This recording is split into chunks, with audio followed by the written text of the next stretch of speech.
नमस्कार, welcome back to our channel. Myself Bhola Shankar Mahaviya और आप देख रहे हैं MCI स्किल्स के यूट्यूब चैनल को। तो आज हम क्लास 10 के chapter 3 pair of linear equations in two variables के एक्सरसाइज 3.2 के क्वेश्चंस को सॉल्व करेंगे। हमने इस चैप्टर को एक्सप्लेन करने के लिए एक वन शॉट वीडियो बनाया हुआ है। उस वीडियो का लिंक इस डिस्क्रिप्शन बॉक्स में दिया हुआ है।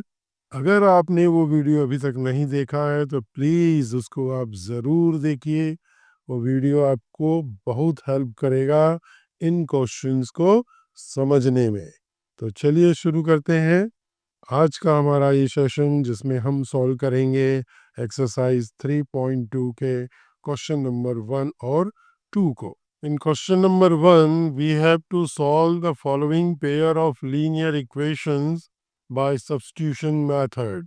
हमें दो लीनियर इक्वेशंस दिए हुए हैं जिन्हें हमें सब्स्टिट्यूशन मेथड का उपयोग करके सॉल्व करना है। अब ये सब्स्टिट्यूशन मेथड क्या होता है ये हमने उस वन शॉट वीडियो में एक्सप्लेन किया है।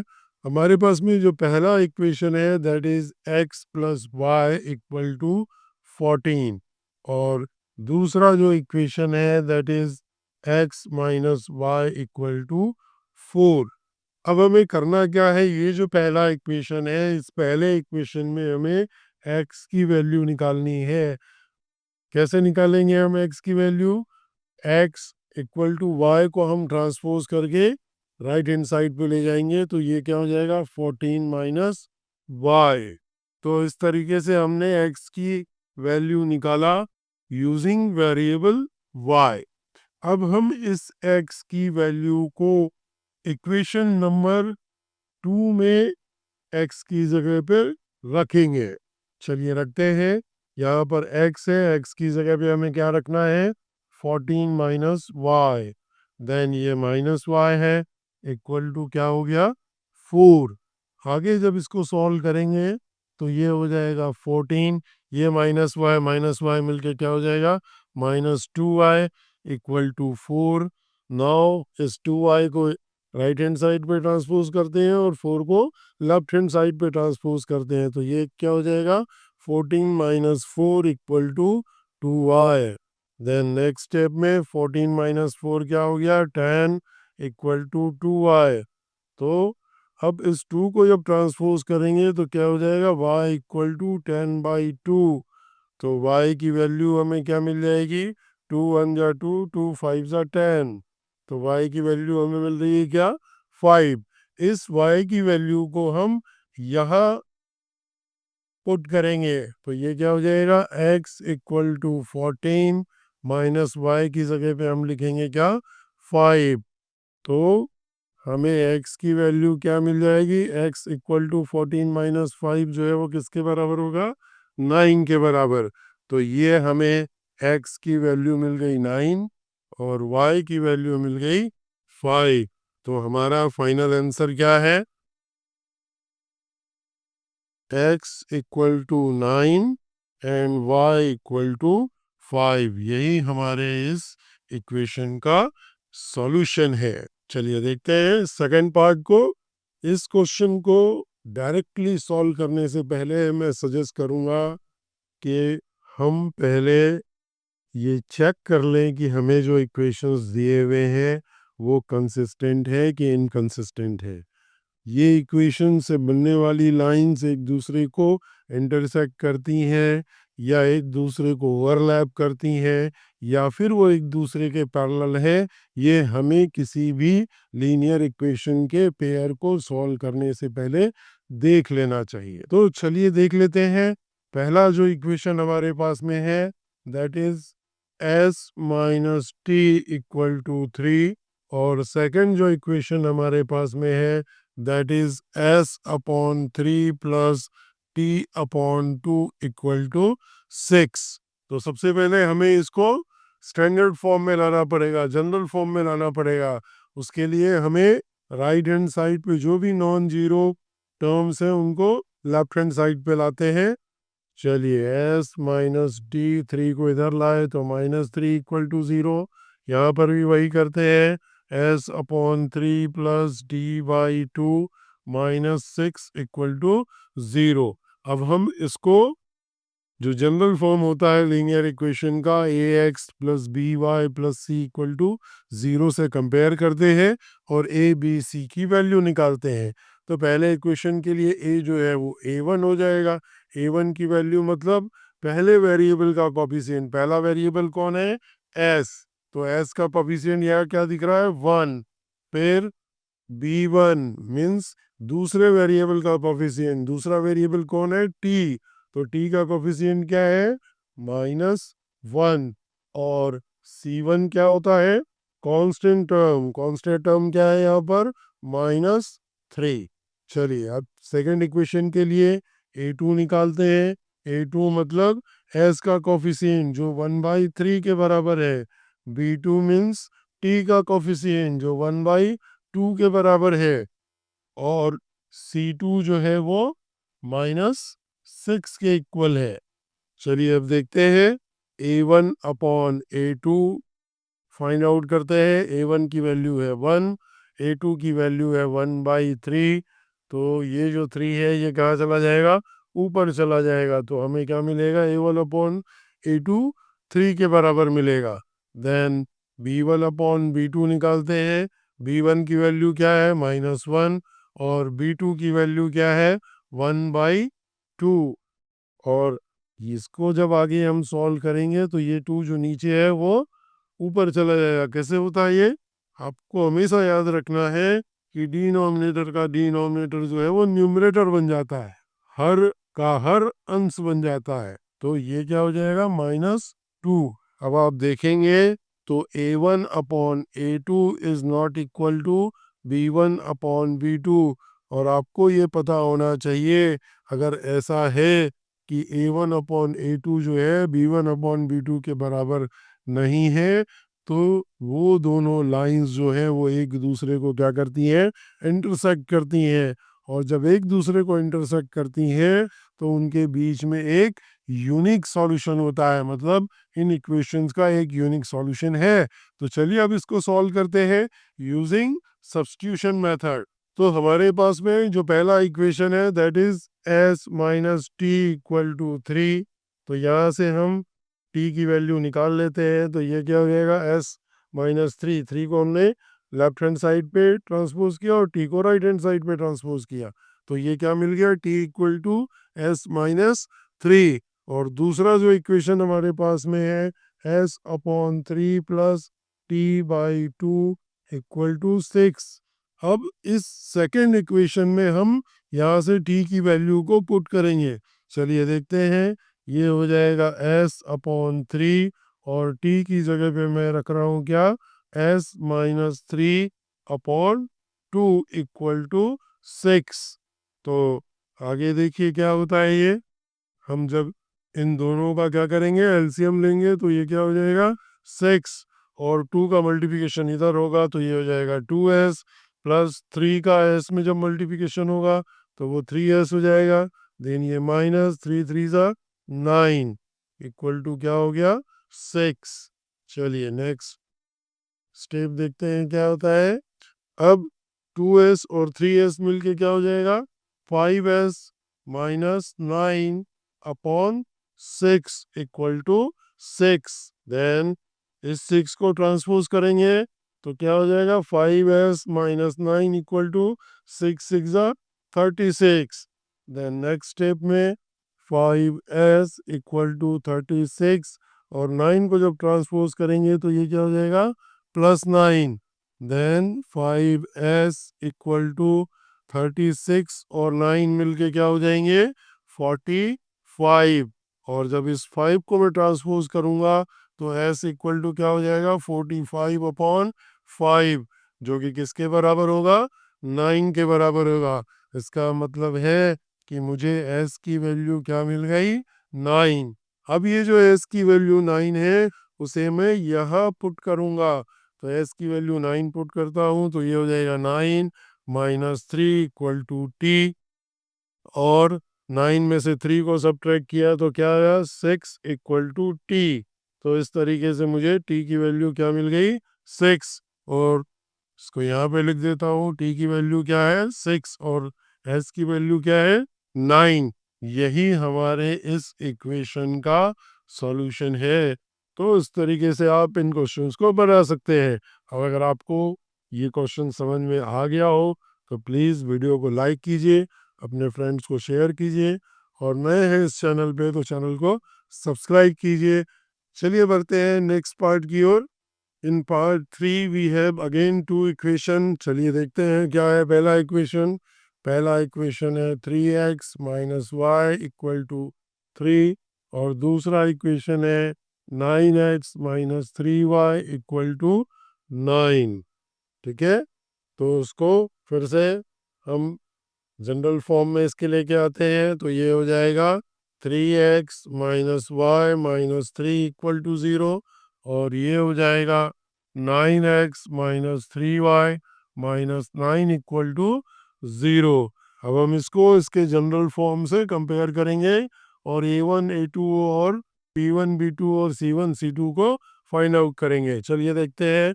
यहाँ पर a1 क्या है, x का कोफिशिएंट 3, b1 क्या है, y का कोफिशिएंट -1, और c1 क्या है, कांस्टेंट टर्म -3।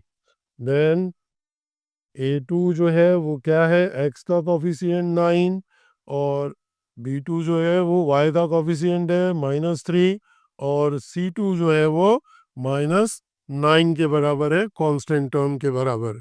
चलिए अब a1 अपॉन a2 निकालते हैं। a1 अपॉन a2, a1 की वैल्यू है 3, a2 की वैल्यू है 9, और जब इसको कट करेंगे तो 3 1 जा 3, 3 3 जा 9, ये किसके बराबर आ गया 1/3 के बराबर। देन b1 अपॉन b2 को फाइंड आउट करते हैं। b1 क्या है -1, b2 क्या है -3, तो माइनस से माइनस को कैंसिल किया, क्या आ गया 1/3। a1 अपॉन a2 और b1 अपॉन b2 दोनों जो है वो 1/3 के इक्वल है। चलिए अब c1 अपॉन c2 को भी फाइंड आउट कर लेते हैं। c1 अपॉन c2 क्या हो जाएगा, c1 की वैल्यू है -3 और c2 की वैल्यू है -9। माइनस से माइनस को कैंसिल किया, 3 1 जा 3, 3 3 जा 9, तो ये भी किसके बराबर आ गया 1/3 के बराबर आ गया। तो इसका मतलब है कि a1 upon a2 is equal to b1 upon b2 is equal to c1 upon c2। तो ये कंडीशन जो है वो हमें तब मिलती है जब लाइंस जो है वो एक दूसरे को ओवरलैप करती हो। ओवरलैप करती हो मतलब एक दूसरे को ढक लेती हो, और जब एक दूसरे को ओवरलैप करती हैं तो इन इक्वेशंस का इनफाइनाइट सॉल्यूशन होता है। तो हम उसका आंसर क्या लिखेंगे, because lines are coincident so there will be infinite solution of given equation. तो ये हमारा आंसर है। तो यार आपको तो कॉन्फिडेंस आ गया होगा अब इन क्वेश्चंस को सॉल्व करने का।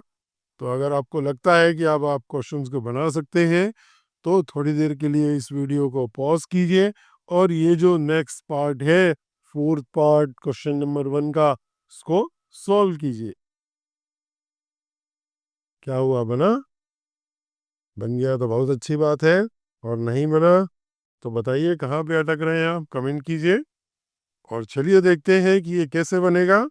तो हमारे पास में जो इक्वेशन 1 है वो क्या है, 0.2x plus 0.3y equal to 1.3, और दूसरा जो इक्वेशन है that is 0.4x plus 0.5y equal to 2.3। अब ये जो पॉइंट पॉइंट पॉइंट पॉइंट दिख रहा है आपको, इसको थोड़ा सा हम इजी करने की कोशिश करते हैं। इसके लिए क्या करना पड़ेगा हमको, हम इसको लिख सकते हैं क्या 2/10। 0.2 को क्या लिख सकते हैं 2/10 x, और इसको हम क्या लिख सकते हैं 3/10 y।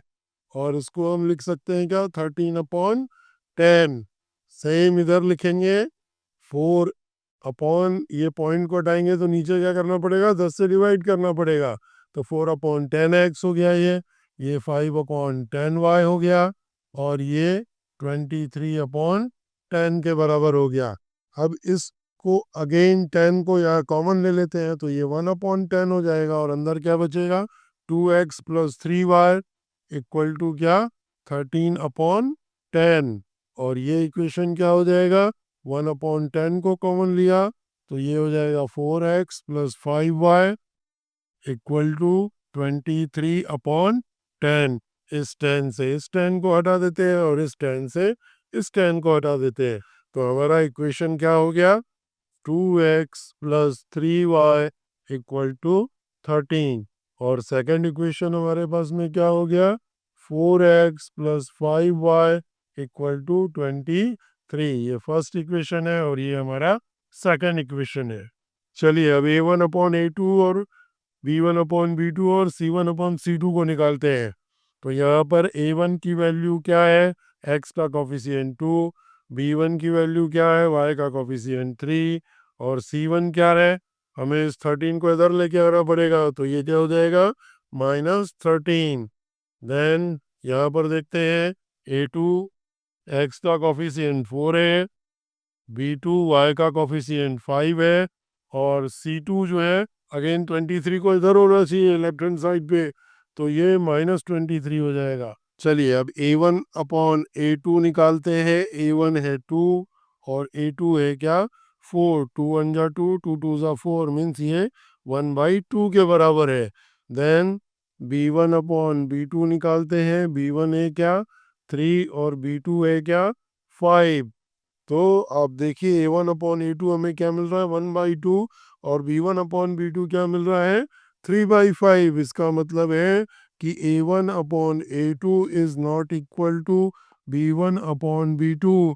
और ये कंडीशन हमें तब मिलती है जब लाइंस एक दूसरे को क्रॉस करती हो, और जब लाइन एक दूसरे को क्रॉस करती हो तो उनके बीच में एक यूनिक सॉल्यूशन होता है। तो हमें यहाँ पे क्या मिलेगा, यूनिक सॉल्यूशन। चलिए अब उस यूनिक सॉल्यूशन को फाइंड आउट करते हैं। पहला इक्वेशन हमारे पास में क्या है, 2x + 3y इक्वल टू 13। हम यहाँ से x की वैल्यू निकालते हैं, तो ये क्या हो जाएगा, 2x इक्वल टू 13 - 3y, और ये हो जाएगा x इक्वल टू 13 - 3y/2। हम थर्ड इक्वेशन दे देते हैं। इस थर्ड इक्वेशन से x की वैल्यू को हम सेकंड इक्वेशन में रखेंगे। सेकंड इक्वेशन हमारे पास में क्या है, 4x + 5y इक्वल टू 23। इसको लिखना पड़ेगा, replacing x in equation 2 from equation 3। चलिए x की जगह पे, ये 4 तो वैसा ही है, x की जगह पे मैं क्या रख रहा हूँ, 13 - 3y/2 + 5y इक्वल टू क्या हो गया, 23। तो ये 2 1 जा 2, 2 2 जा 4। आगे जब 2 को 13 से मल्टीप्लाई करेंगे तो ये क्या हो जाएगा, 26, -3 को 2 से मल्टीप्लाई करेंगे तो 6y + 5y इक्वल टू क्या हो गया, 23। देन नेक्स्ट स्टेप में ये 26 को मैं उधर शिफ्ट करता हूँ राइट हैंड साइड पे, और -6y और +5y क्या हो जाएगा, -y इक्वल टू 23 - 26। तो ये क्या हो जाएगा, -y इक्वल टू 23 में से 26 को माइनस करेंगे तो हमें रिजल्ट क्या मिलेगा, -3। तो ये माइनस से माइनस को कैंसिल किया तो y इक्वल टू क्या हो गया, 3 मिला हमें। देन अब इस y की वैल्यू को इक्वेशन 2 में पुट करने पर, इक्वेशन 2 हमारे पास में क्या है, x इक्वल टू 13 - 3y/2। चलिए 13 - 3y की वैल्यू हमने रखा 3/2, तो ये क्या हो गया, ये हो जाएगा x इक्वल टू 13 - 9 अपॉन 2, और 13 में से 9 गया तो क्या बचा 4/2, और 2 × 2 2 × 2 = 4, तो हमें रिजल्ट क्या मिल गया 2। तो आप देखिए ये y की वैल्यू है क्या 3, और x की वैल्यू हमें क्या मिल रही है 2। यही हमारे इस इक्वेशन का सॉल्यूशन है। आई होप आपको समझ में आ रहा होगा। चलिए देखते हैं नेक्स्ट पार्ट को। In fifth part we have another two equations. पहला जो इक्वेशन है वो क्या है, √2x plus √3y equal to 0, और दूसरा जो इक्वेशन है that is √3x minus √8y equal to 0। चलिए अब a1 a2 b1 b2 और c1 c2 निकालते हैं। यहाँ पर a1 क्या है, x का कोफिशिएंट √2, b1 क्या है, y का कोफिशिएंट √3, और c1 क्या है, c1 कांस्टेंट टर्म है नहीं यहाँ पे, तो ये क्या हो गया 0 हो गया। देन a2 निकालते हैं, x का कोफिशिएंट √3, b2 y का कोफिशिएंट -√8, और C2 जो है वो अगेन यहाँ पे 0 है क्योंकि सेकंड इक्वेशन में भी कांस्टेंट टर्म नहीं है। अब a1/a2 क्या हो जाएगा, a1 क्या है √2, a2 क्या है √3, तो हमें a1/a2 क्या मिल गया √2/3। देन b1/b2 देखते हैं, b1 है √3 और b2 है क्या -√8। अब आप ध्यान से देखेंगे तो a1/a2 और b1/b2 दोनों की वैल्यू क्या है, अलग है, डिफरेंट है। इसका मतलब है कि a1/a2 is not equal to b1/b2, और ये सिचुएशन हमें कब मिलता है, जब लाइंस एक दूसरे को क्रॉस करती हैं, और जब लाइन एक दूसरे को क्रॉस करती हैं तो उन इक्वेशंस का एक यूनिक सॉल्यूशन होता है। क्या होता है, यूनिक सॉल्यूशन होता है। अब इस यूनिक सॉल्यूशन को चलिए फाइंड आउट करते हैं। ये हमारा फर्स्ट इक्वेशन है, ये हमारा सेकंड इक्वेशन है। तो फर्स्ट इक्वेशन से हम x की वैल्यू निकालते हैं यूजिंग इक्वेशन 1। क्या हो जाएगा ये √2x इक्वल टू -√3y, और x इक्वल टू निकालेंगे तो -√3/√2y। ये हमें x की वैल्यू निकल गई, इसको हम इक्वेशन नंबर 3 कर लेते हैं। अब इक्वेशन 3 से x की वैल्यू को इक्वेशन 2 में पुट करेंगे। Putting value of x from equation 3 to equation 2। चलिए इक्वेशन 2 क्या है हमारे पास में, √3x minus √8y equal to 0। x की वैल्यू लेते हैं तो क्या हो जाएगा ये √3 इंटू एक्स की जगह पे हम क्या लिखेंगे -√3/√2y, then -√8y equal to 0। देखिए क्या होता है, ये √3 और √3 को जब मल्टीप्लाई करेंगे तो ये क्या हो जाएगा 3 के इक्वल होगा, तो -3/√2y -√8y इक्वल टू 0। और आगे सॉल्व करेंगे तो इनका एलसीएम क्या आ जाएगा √2, और ये है -3y, माइनस √2 और √8 को जब मल्टीप्लाई करेंगे तो वो क्या हो जाएगा √16 के बराबर होगा, 16y के बराबर होगा इक्वल टू 0। और √16 किसके बराबर होता है 4 के बराबर होता है, तो -3y -4y upon √2 equal to 0। Then फिर से इसको जब आगे सॉल्व करेंगे तो -3y -4y क्या हो जाएगा -7y इक्वल टू √2 को इधर ट्रांसपोज कर देंगे तो वो किससे हो जाएगा 0 से मल्टीप्लाई होकर 0 हो जाएगा इक्वल टू 0। तो यहाँ पे हमें y की भी वैल्यू क्या मिल रही है, 0। देन जब इस y की वैल्यू को इक्वेशन 3 में हम पुट करेंगे, putting value of y in equation 3। चलिए इक्वेशन 3 क्या है हमारे पास में, इक्वेशन 3 है x इक्वल टू -√3/√2y। तो जब x इक्वल टू y की वैल्यू 0 करेंगे तो ये भी पूरा का पूरा क्या हो जाएगा, 0 हो जाएगा। तो हमें फाइनली क्या मिल रहा है, x equal to 0 and y equal to 0। यही हमारे दिए हुए इक्वेशंस का सॉल्यूशन है। चलिए नेक्स्ट पार्ट को देखते हैं।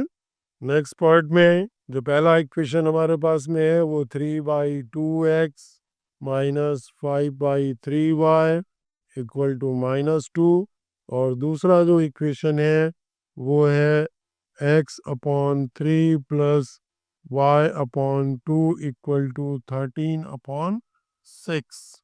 अब जब इस तरीके का इक्वेशन मिले जिसमें कोफिशिएंट जो है वो फ्रैक्शन के रूप में है, तो हम थोड़ा इसको इजी बनाने के लिए क्या कर सकते हैं, इसको थोड़ा सॉल्व कीजिए। इन दोनों डिनोमिनेटर का एलसीएम निकालिए। क्या आएगा इनका एलसीएम, 6। और इनको जब सॉल्व करेंगे तो 3 का 3 से मल्टीप्लिकेशन होगा तो ये हो जाएगा 9x, और 2 का 5 में जब मल्टीप्लिकेशन हो जाएगा तो ये हो जाएगा 10y, और ये माइनस साइन है, इक्वल टू -2। देन इस 6 को ट्रांसपोज कर देंगे तो ये क्या हो जाएगा, 9x minus 10y equal to 6 into 2 क्या हो जाएगा, -12। अब ये हमारा पहला इक्वेशन है। इसी तरीके से इसको भी सॉल्व करते हैं। 2 और 3 का एलसीएम लेंगे तो 6 आएगा। देन 2 से x को मल्टीप्लाई करेंगे तो 2x हो गया। देन प्लस 3 को y से मल्टीप्लाई करेंगे तो 3y हो गया, इक्वल टू हमारे पास क्या है, 13/6। अब ये 6 है, ये 6 कट हो जाएगा तो फाइनली इक्वेशन क्या बचा, 2x plus 3y equal to 13। ये सेकंड इक्वेशन है। ऐसा इक्वेशन देखोगे तो थोड़ा कॉन्फिडेंस आता है ना। ऊपर देख रहे हो आप, फ्रैक्शंस में कोफिशिएंट्स हैं तो थोड़ा डर लगने लगता है, पता नहीं बनेगा कि नहीं बनेगा। इसलिए आप क्या करिए, फ्रैक्शंस को ख़त्म करने के लिए उसको सॉल्व कर डालिए। अब इसको जनरल फॉर्म में लाने के लिए थोड़ा हम इसको ट्रांसपोज करते हैं, -12 को लेफ्ट हैंड साइड पे लेके आते हैं तो 9x minus 10y plus 12 equal to 0। और ये क्या हो जाएगा, 2x plus 3y minus 13 equal to 0। अब ये जनरल फॉर्म में आ गया। अब इसको हम कंपेयर करते हैं, a1 a2 b1 b2 और c1 c2 की वैल्यू को फाइंड आउट करते हैं। तो यहाँ पर a1 x का कोफिशिएंट 9 के बराबर है, b1 y का कोफिशिएंट -10 के बराबर है, c1 कांस्टेंट टर्म 12 के बराबर है। फिर इधर देखिए, a2 x का कोफिशिएंट 2 के बराबर है, b2 y का कोफिशिएंट 3 के बराबर है, और c2 जो है वो कांस्टेंट टर्म -13 के बराबर है। चलिए a1/a2 निकालते हैं। a1 क्या है, 9, और a2 क्या है, 2। तो ये क्या मिल गया, 9/2। अब b1/b2 निकालते हैं।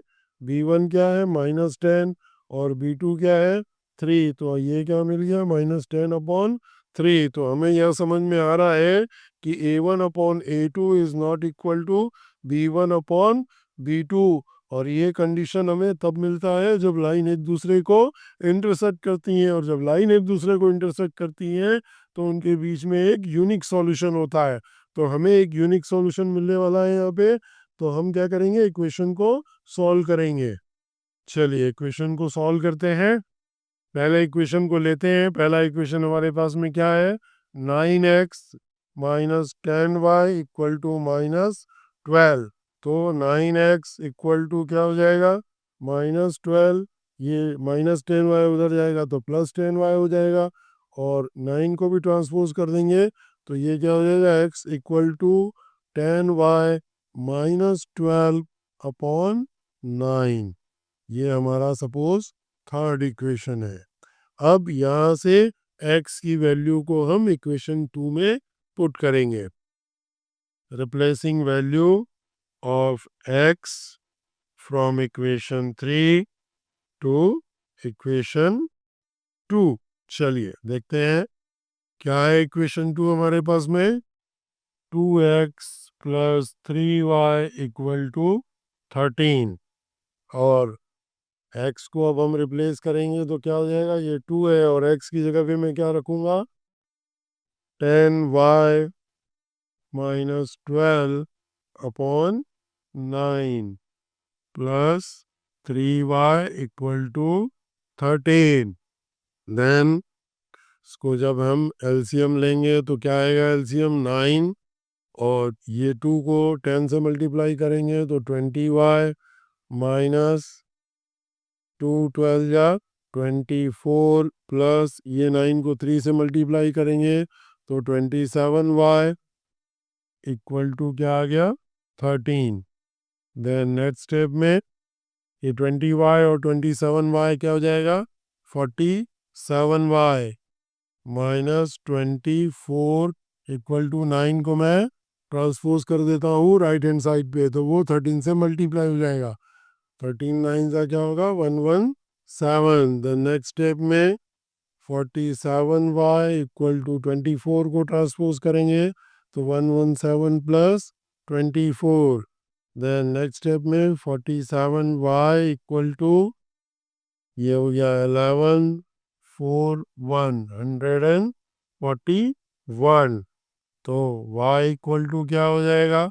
141 अपॉन 47। अब 47 3 जा क्या होगा? 141 मीन्स y की वैल्यू क्या आ गई? 3। चलिए अब y की वैल्यू 3 आ गई तो replacing value of y in equation 3, third number का तो इक्वेशन है ये, उसमें हम y की वैल्यू क्या रखेंगे? 3 रखेंगे। चलिए देखते हैं क्या हो जाएगा। ये x इक्वल टू 10y है तो y की जगह मैं क्या रख रहा हूँ? 3। देन माइनस 12 अपॉन क्या है? 9। नेक्स्ट स्टेप में x इक्वल टू क्या हो गया? ये 10 3 30 माइनस 12 अपॉन 9। 30 माइनस 12 अपॉन 9 तो 30 में से 12 गया क्या आएगा? 18 अपॉन 9। 9 1 ज़ा 9 9 2 ज़ा 18 तो हमें x की वैल्यू क्या मिल गई? 2। तो हमारा जो आंसर है वो क्या है? x इक्वल टू 2 और y इक्वल टू 3। यही हमारे इस इक्वेशन का सॉल्यूशन है। चलिए ये तो हुआ क्वेश्चन नंबर 1 के सारे पार्ट्स का सॉल्यूशन। अब हमको देखना है क्वेश्चन नंबर 2 को। Question number 2, solve 2x plus 3y equal to 11 and 2x minus 4y equal to minus 21 and hence find the value of m for which y equal to mx plus 3। दो equations दिए हुए हैं उनको solve करना है, x और y की value निकालनी है। उन x और y की वैल्यूज को ये जो इक्वेशन दिया हुआ है यहाँ पे पुट करना है और m की वैल्यू निकालनी है। तो चलिए देखते हैं। पहला जो इक्वेशन है that is 2x plus 3y equal to 11 और दूसरा जो इक्वेशन है हमारे पास में वो है 2x minus 4y equal to minus 24। तो यहाँ से हम पहले x की वैल्यू निकालते हैं इक्वेशन 1 से। तो नेक्स्ट स्टेप में क्या हो जाएगा? 2x इक्वल टू 3y को ट्रांसपोज करेंगे तो ये हो जाएगा 11 माइनस 3y। देन 2 को ट्रांसपोज करेंगे तो x इक्वल टू क्या हो जाएगा? 11 माइनस 3y अपॉन 2। इसको हम मान लेते हैं इक्वेशन नंबर 3। अब आगे क्या करेंगे? इस x की वैल्यू को इक्वेशन 2 में x की जगह पे सब्स्टिट्यूट करेंगे तो इसको लिखते हैं replacing value of x from equation 2 from equation 3 in equation 2। चलिए ये हो गया 2, x की जगह पे क्या रखना है हमको? 11 minus 3y upon 2 minus 4y equal to क्या है? माइनस 24। तो ये 2 से 2 को कट किया अपन ने तो क्या हो गया? ये 11 माइनस 3y माइनस 4y